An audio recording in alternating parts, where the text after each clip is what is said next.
This lake house would be perfect for Victoria, my father announced during what was supposed to be a casual family dinner, his voice carrying that familiar tone of false casualness that always preceded his worst decisions. In fact, I've already transferred it to her name. She deserves a nice summer home. I set down my fork carefully, studying my father's smug expression and Victoria's triumphant smile. At 32, I'd spent years watching my father hand things to his new wife that didn't belong to him. But this time was different. This time, I was ready. Really? I kept my voice light, years of practice hiding the steel beneath. That's interesting, Dad. You should check those records again. My name is Olivia Bennett, and that lake house meant everything to me. My grandmother had left it to me when she passed away 5 years ago. Our final gift to the granddaughter who'd spent every summer helping her tend her beloved garden and restore the old wooden dock. The property had been in our family for generations, each room holding memories of lazy summer days and cozy winter retreats. Victoria, my father's wife of 3 years, had been eyeing it since the day she first saw it. At 28, just 4 years younger than me, she had married my father with the kind of calculated precision that would have been admirable if it wasn't so transparent. My father, still reeling from my mother's death and desperate to feel young again, had fallen for her act completely. What do you mean, check the records? Victoria's voice cut through my thoughts, sharp and suspicious. She'd always been good at sensing when things weren't going her way. I reached for my phone, pulling up an email I'd received that morning. The lake house can't be in your name, Victoria, because as of 8 o'clock this morning, it's been placed in an irrevocable trust. My grandmother made sure of that. My father's face darkened. What are you talking about? The deed was clear. The property passed to you, and I have power of attorney. I handled the transfer myself. Did you? I smiled, sliding my phone across the table. Maybe you should look at the original will again. The one filed with Grandma's lawyer, not the copy you had in your office. 6 months ago, I'd received a call from Mr. Sullivan, my grandmother's longtime attorney. He'd been concerned about some inquiries made about the property's title. Your father's been asking questions, he warned me. Questions that make me think he's planning something. That's why I learned about my grandmother's true gift, not just the lake house, but the legal protections she'd put in place to keep it safe. The property had been placed in a trust that would activate upon any attempt to transfer ownership without proper authorization. My grandmother, it seemed, had known my father better than anyone. This is ridiculous, Victoria snapped, her perfect manicure tapping angrily against her wine glass. James, tell her this is ridiculous. But my father was staring at the documents on my phone, his face growing paler by the second. The trust documents were clear. Any unauthorized attempt to transfer the property would trigger immediate legal consequences. You can't do this, he said finally, his voice hoarse. I'm your father. And this was my grandmother's house. I replied calmly. She left it to me for a reason. Did you really think she wouldn't protect it? Victoria stood up abruptly, her chair scraping against the floor. You ungrateful little. Careful, I interrupted. The trust has very specific provisions about harassment or interference. Mr. Sullivan is quite thorough in his documentation. The silence that followed was deafening.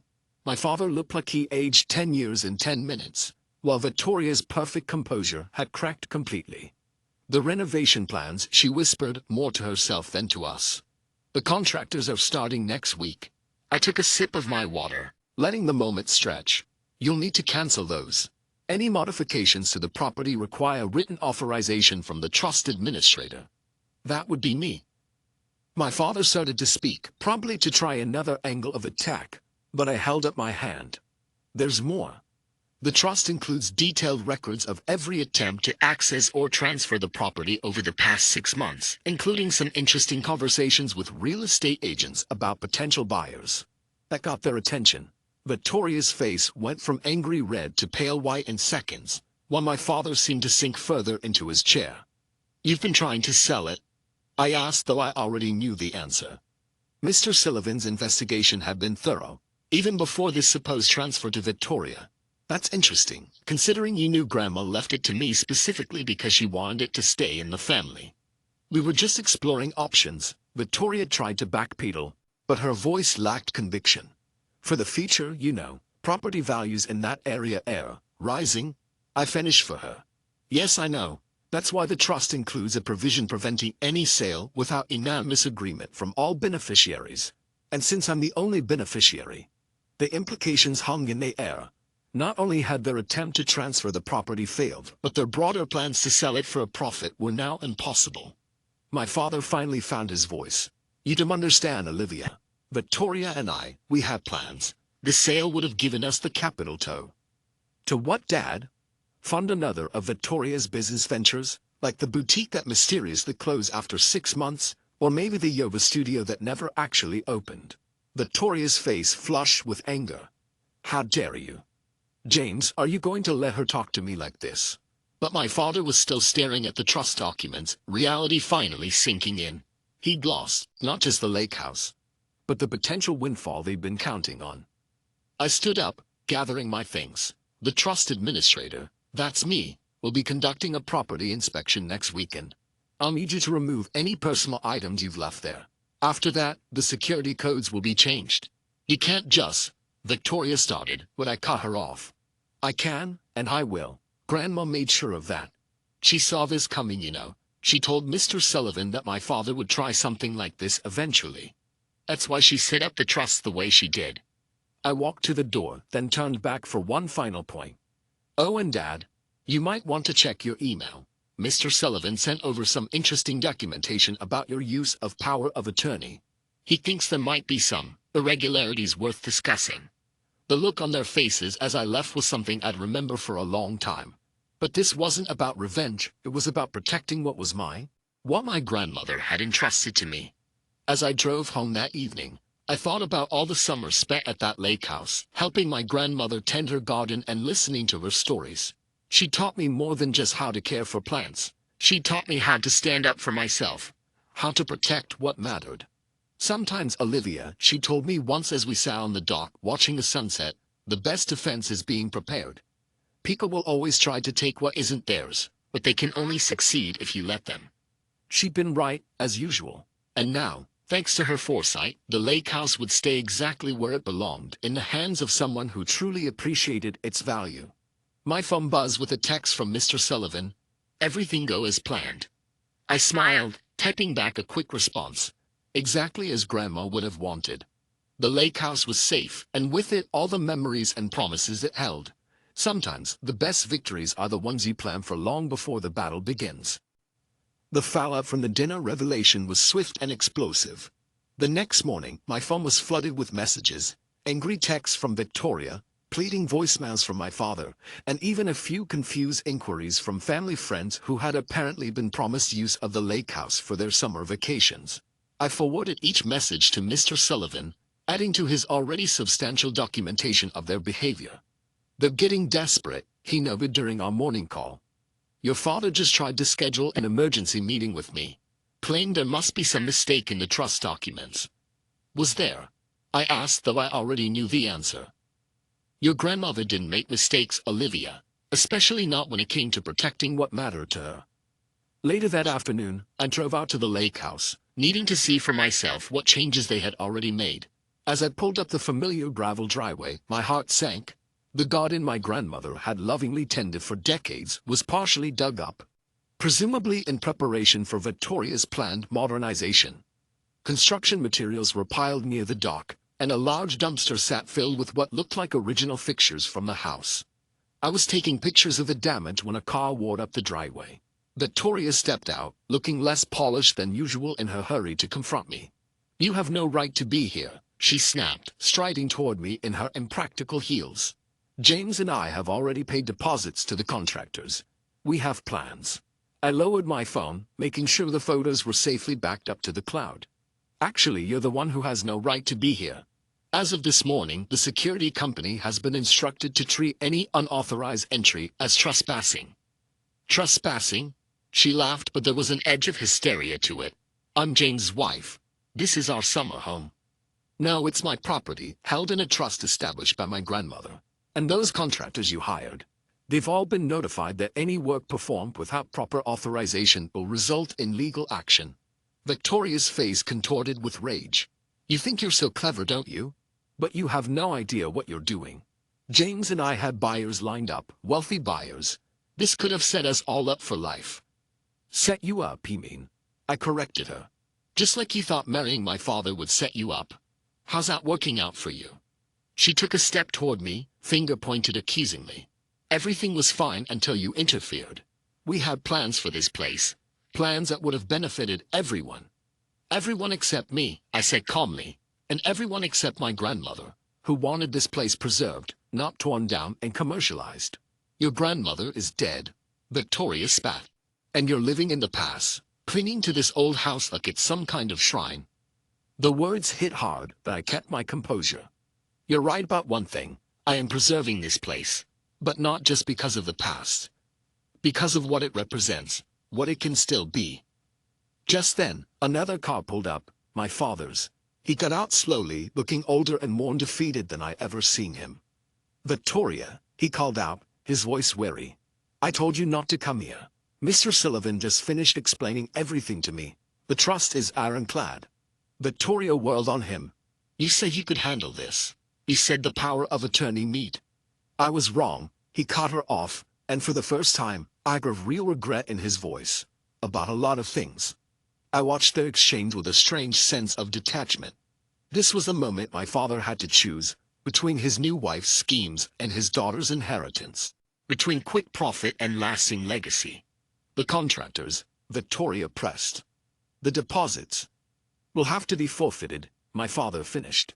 We had no right to authorize those changes. The trust makes that very clear. Victoria's face went through a series of emotions. Anger, disbelief, calculation, and finally, a cold sort of fury. Without another word, she stormed back to her car and peeled out of the driveway, leaving my father and me standing in the aftermath of her dust. I'm sorry, he said finally, looking at the half-destroyed garden. Your grandmother, she loved this place so much.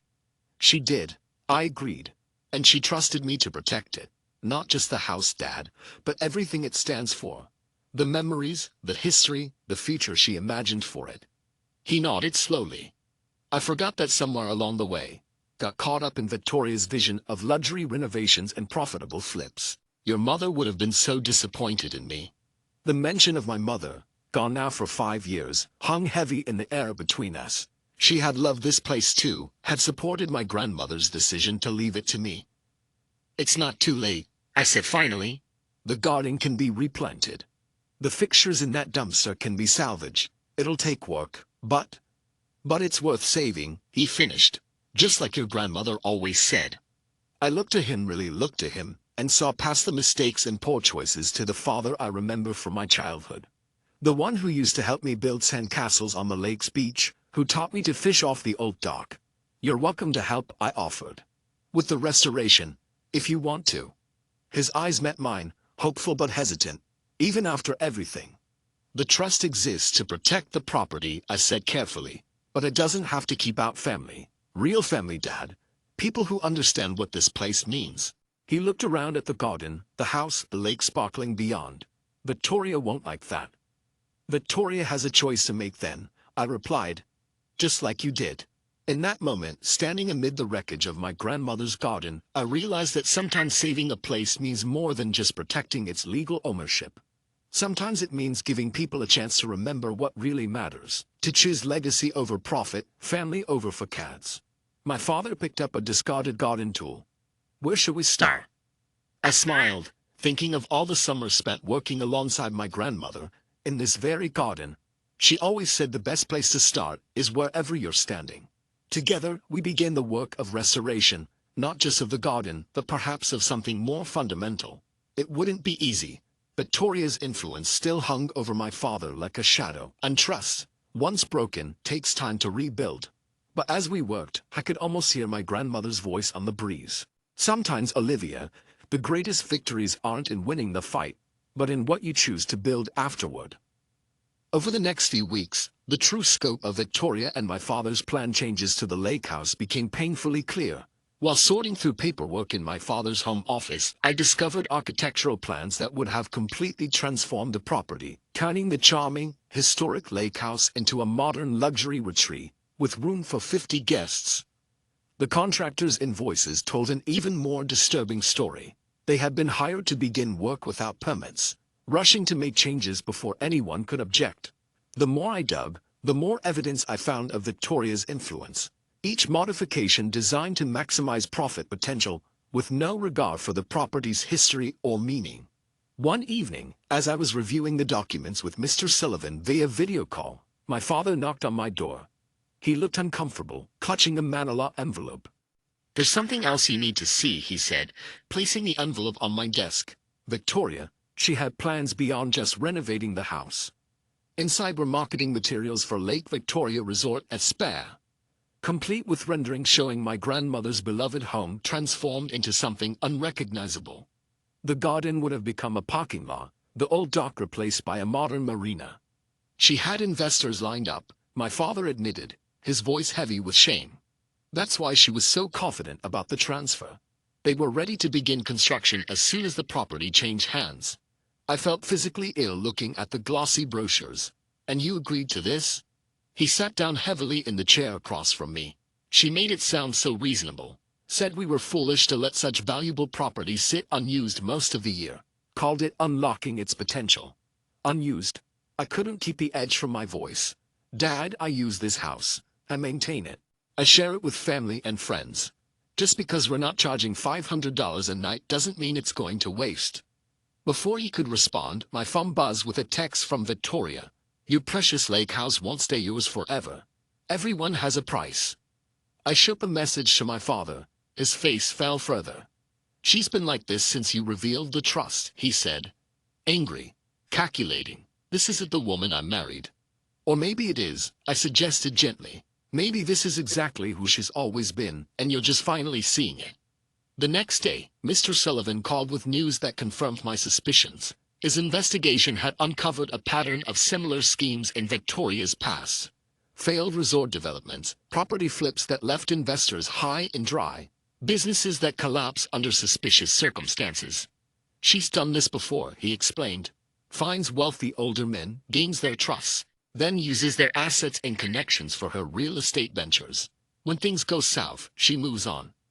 I thought about sharing this information with my father but decided against it. He was already struggling with the reality of Victoria's true nature. Proof of her past deceptions might break him completely. Instead, I focused on healing what could be healed. The garden was slowly coming back to life, with my father spending weekends helping me replant what had been destroyed. We worked mostly in silence, but it was a comfortable one, filled with shared purpose. One Saturday morning, as we were clearing debris from the flower beds, Victoria made her final play. She'd arrived in a sleek black SUV, accompanied by two men in expensive suits. "These gentlemen represent my investors," she announced, striding across the lawn. "They're prepared to make you a very generous offer for the property." I straightened up, garden tools still in hand. "The property isn't for sale. At any price." The taller of the two men sat forward, extending a business card. "Perhaps we could discuss this inside. Our offer might surprise you." "No," I said firmly. "The trust specifically prohibits any sale. It's not negotiable." Victoria's polished facade cracked. "You stupid sentimental fool. Do you have any idea how much money you're throwing away? All for what, some old woman's garden?" My father, who had been quietly working nearby, finally spoke up. "That old woman was my mother Victoria. And this garden, this house, they are a legacy, not your next real estate flip." Victoria stared at him, clearly not expecting resistance from that quarter. "James, be reasonable. Think about our future." He replied, standing to face her. "And I'm starting to think our futures might be heading in different directions." The investors, sensing the shift in dynamics, began backing toward their car. Victoria watched them go, her carefully constructed plans crumbling before her eyes. "This isn't over," she hissed, but the threat sounded hollow. "Actually it is," I said, pulling out my phone. "Mr. Sullivan has been quite thorough in documenting your history of real estate fraud. He's prepared to share his findings with the appropriate authorities if you continue to harass us." She left in a fury of squealing tires and thrown gravel, leaving my father and me standing in the partially restored garden. "I've been such a fool," he said after a long moment. "Not a fool," I corrected him, "just someone who wanted to believe in love again.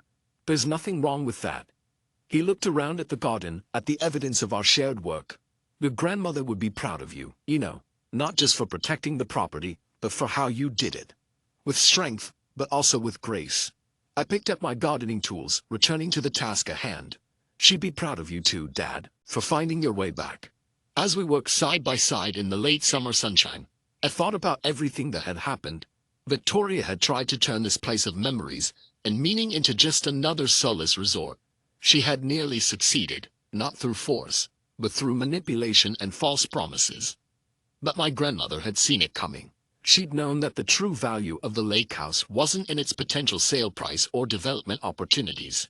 It was in the generations of memories it held and the ones yet to be made. What happens now? My father asked as we finished planting a row of my grandmother's favorite roses. I looked out over the lake, its surface golden in the evening light. Now we rebuild. Not just the garden, but everything else too. He nodded, understanding that I meant more than just the physical restoration of the property. Trust, like gardens, takes time and care to grow back strong. But standing there, surrounded by the evidence of new growth emerging from old roots, I knew we were on the right path. Victoria's grand plans for Lake Victoria Resort would remain nothing more than glossy renderings in a forgotten folder. The real lake house, my grandmother's lake house, would continue to be exactly what it was meant to be: a home, a haven, a place where family could heal and grow together. The weeks following Victoria's dramatic exit brought a strange new rhythm to life at the lake house. What had started as my solitary mission to protect my grandmother's legacy had evolved into something unexpected. A chance for my father and me to rebuild not just the property, but our relationship. Each morning, we'd arrive with coffee and work plans, tackling the restoration piece by piece. The garden came first, with my father surprising me by remembering many of my grandmother's planting preferences. She always put the lavender on the eastern edge, he'd say, or the hydrangeas need more shade than you might think. Small details that revealed he paid more attention than I'd given him credit for. Victoria, meanwhile, maintained her distance, but not her silence. Her lawyers sent increasingly desperate settlement offers, each one attempting to circumvent the trust's restrictions. She's running out of options, Mr. Sullivan explained during one of our weekly update calls. The investors she promised this property to are demanding answers, and from what I can gather, she made some significant financial commitments based on her guaranteed acquisition of the lake house. Not my problem, I said, watching through the window as my father painstakingly restored the old dock, board by board. No, it's not, Mr. Sullivan agreed. But you should be prepared for escalation. People like Victoria rarely accept defeat gracefully. He was right. A week later, Victoria made her final play, a direct appeal to my father that I witnessed through the kitchen window. They stood near the edge of the property, her gestures animated, her expression cycling between pleading and threatening. My father remained still, arms crossed, shaking his head repeatedly. When he finally returned to the house, his expression was grim but resolute. She wanted me to contest the trust, he said without preamble. Said if I claimed your grandmother wasn't of sound mind when she created it, we might have a chance to invalidate it. I felt a chill despite the summer warmth. And I told her it was over. He sat heavily at the kitchen table, the weight of his decision evident in every line of his face. I filed for divorce. The announcement hung in the air between us. This wasn't what I'd expected, or even what I'd wanted, when I first confronted them about the lake house. I'd simply wanted to protect my inheritance, not destroy my father's marriage. Dad, I never mean. This isn't your fault, Olivia, he interrupted. Victoria and I. What we had wasn't real. Not on her side anyway. I was just a means to an end. Access to properties and connections she could exploit. Mr. Sullivan found evidence of her past schemes, I admitted. I didn't tell you because I thought it would hurt too much. He nodded, unsurprised. I started doing my own research after that day with the investors, found some of her previous husbands, had some illuminating conversations. He attempted a smile. Turns out I'm not the first man to fall for her act, just the latest. We sat in silence for a moment, the sound of the lake lapping against the shore filtering through the open windows. What now? I finally asked. Now, he said, looking around at the half-restored kitchen, we keep rebuilding. The house and everything else. That evening, as the sun set over the lake, we sat on the newly repaired dock with glasses of my grandmother's favorite lemonade. The garden was coming back to life, with new shoots pushing through the soil where Vittoria's contractors had torn up the old plants. The house itself was slowly returning to its former charm. The modern fixtures Vittoria had installed replaced with pieces more in keeping with its history. "Your grandmother once told me something and didn't understand at the time," my father said, watching a golden light dance across the water. "She said that houses have souls, just like people. That they remember who loved them and who didn't." I smiled, hearing my grandmother's wisdom in his words. She used to tell me that too. Said that's why this place always felt so special, because generations of our family had filled it with love. "I forgot that for a while," he admitted. "Got caught up in Vittoria's vision of potential and investment opportunity. Stopped seeing the soul of this place." "But you see it now," I said, not as a question, but as recognition. He nodded, his gaze taking in the familiar shoreline, the gardens beginning to bloom again, the weathered wood of the boathouse that had sheltered our family's small fleet of canoes and kayaks for decades. "I see it," he agreed, "and I'm grateful you fought to protect it, even when that meant fighting me." The sound of a car coming up the driveway interrupted our moment. Mr. Sullivan stepped out, holding a folder. "Good news," he called as he approached the dock. "Vittoria has officially withdrawn all claims against the property. The trust stands unchallenged." As Mr. Sullivan explained the legal details, I found myself looking not at him, but at my father. The tension that had lived in his shoulders since this all began had finally eased. He looked more like the father I remember from childhood, present, engaged, at peace. The lake house was safe, just as my grandmother had intended. But she had protected more than just property with her foresight. She had created the opportunity for healing, for truth, for reconciliation. In fighting to preserve her legacy, I'd unexpectedly recovered something I thought was lost forever. My father.